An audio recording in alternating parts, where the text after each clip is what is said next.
would call in my business talking points. Jobs and education, all well and good.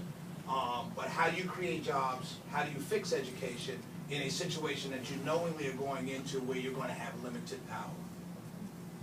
Mr. Mayor. Oh, that's a very, I mean, it's not an easy answer to that, but it's something which I have a lot of ideas. I do have a background in business administration from Georgia Tech and also have the law degree. But in this, you make it attractive to get businesses. So when you're a business owner and you're looking like, okay, I want to start this business, we're going to be tax allocation districts. We have to work with the city of College Park. We have to work with the state. We have to set up things that say, okay, it's attractive here. I know that my taxes are going to, tax money's coming back here and to grow my businesses. I know that we're going to get good employees here that's going to help out the company.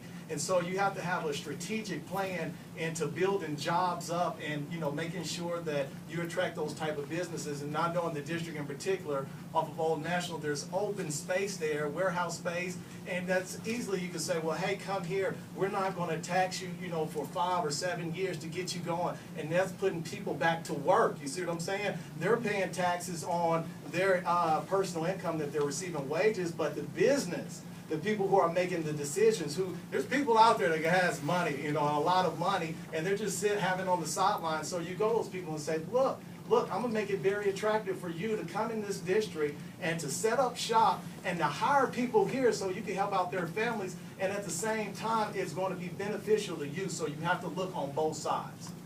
Mr. Copeland?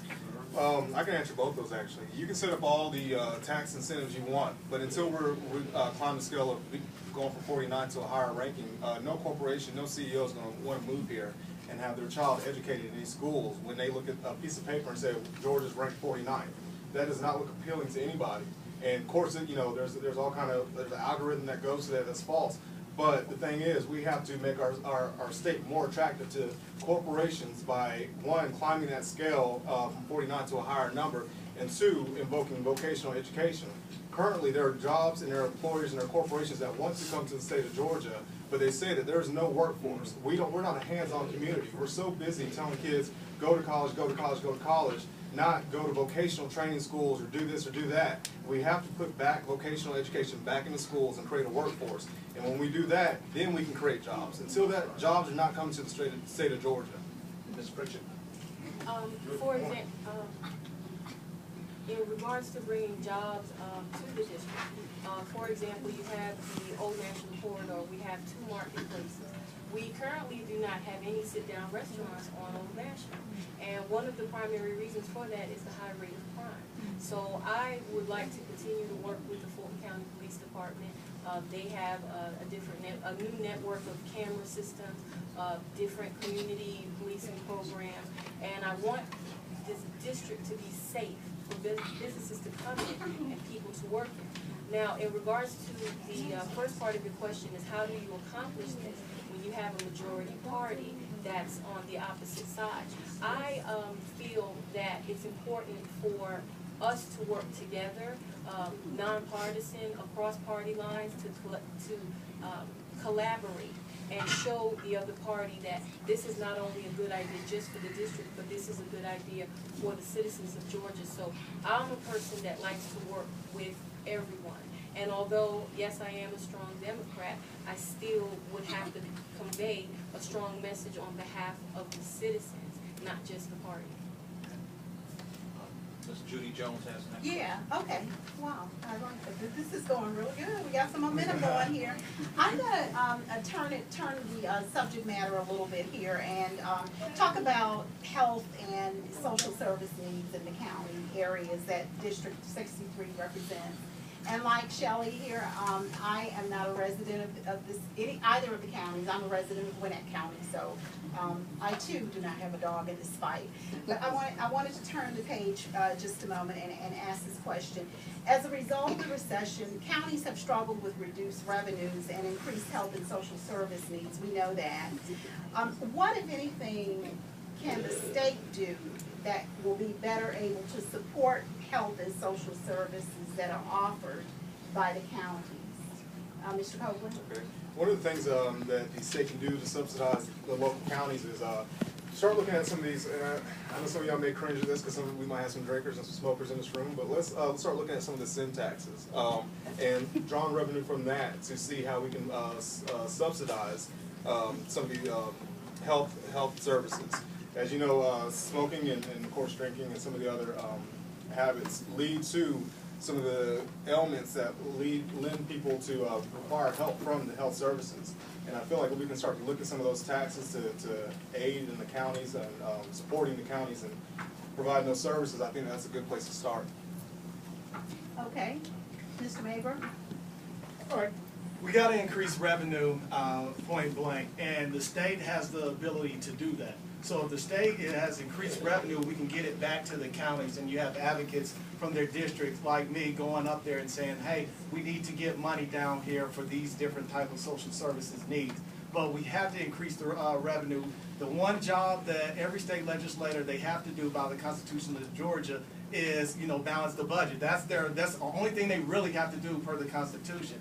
But when they balance the budget, we have to see how much income they're bringing in, because there's a lot of needs that's being stretched and you got people fighting. But when you're able to bring different businesses, one in Savannah, like getting the Savannah port enlarged so we can get another revenue stream from that. I know at one point they had a dog track that they wanted to do up in Gwinnett or somewhere, or a horse track. But just having different options on the table just so everything's not closed down. No, the same old is not working. And so a few things have to change so we can get help down to the people who really need it in the district.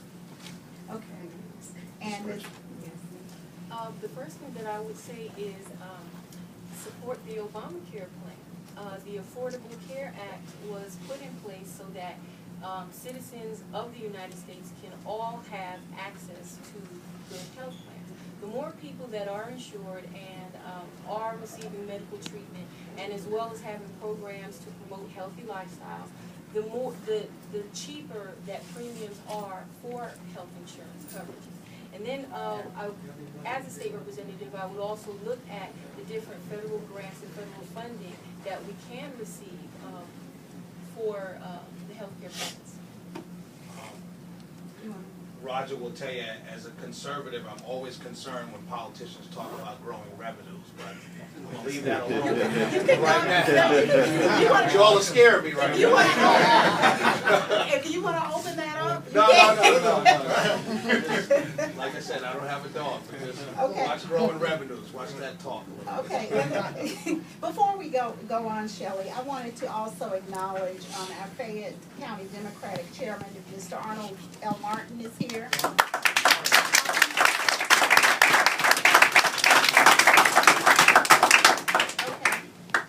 I wanted to ask you guys about what you guys feel about, speaking of growing revenues, the refueling tax in Clayton County. Are you for, against? Ms. Pritchett?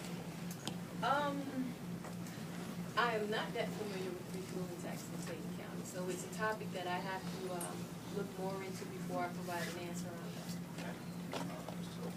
that. To be honest with you, I'd have to echo what Ms. Pritchett just said. Not familiar with that one.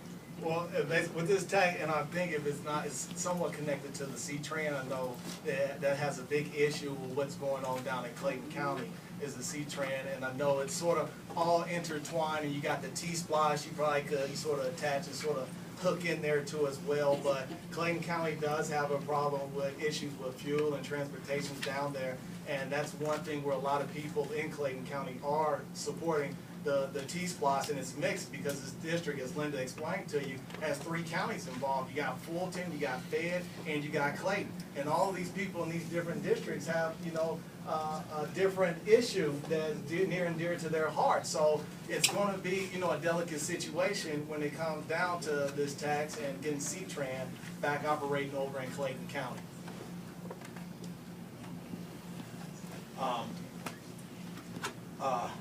Did that answer your question? Not really. Not really. Actually, the issue is with the airlines. Okay. And taxing them and to get back monies for transportation. Yeah. But, we won't hold that against you guys. Do you guys, well, here's the next question, I'm sorry, and I think we're starting with, I'm sorry, gentlemen, ladies and gentlemen, I'm sorry. My apologies, I'm from New York. No, no, you're fine. Starting with Mr. Copeland. Copeland.